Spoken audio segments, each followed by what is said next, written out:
Psychology says people who hate crowded places are always misunderstood, not antisocial, not difficult, and definitely not just anxious or nervousness. It is a physical wave of exhaustion.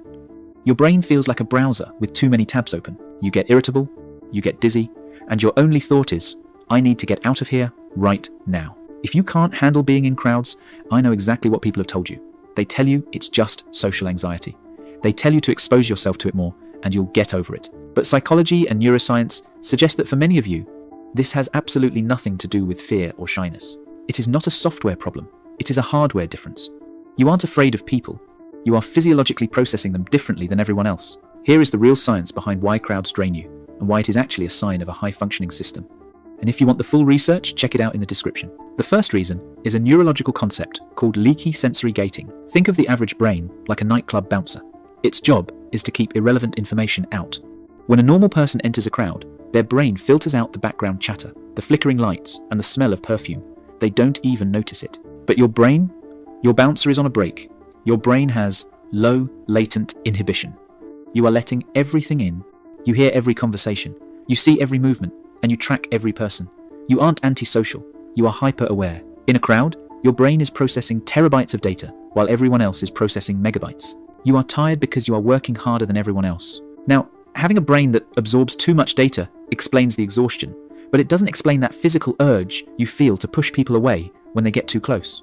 That comes down to this next biological trait, which is your body's hidden defense system. Psychologists call this your peripersonal space, or PPS. Your brain maps out a safety bubble around your body.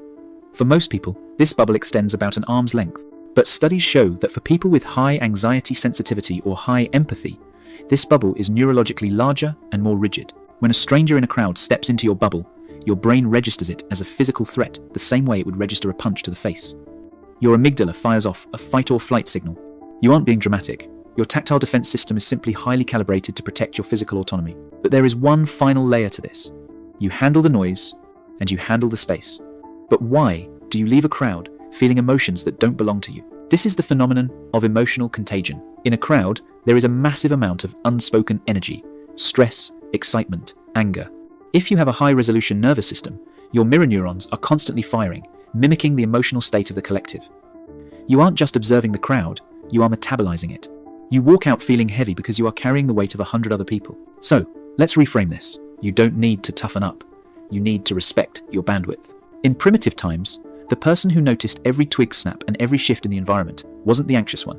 They were the sentry. They were the protector who kept the tribe safe because they saw what others missed. Your inability to handle crowds is just the trade-off for your ability to see the world in high definition. So, the next time you feel that urge to leave the party early, don't apologize. You've just processed enough data for one day. If you are a member of the No Crowds Club, leave a ghost emoji in the comments.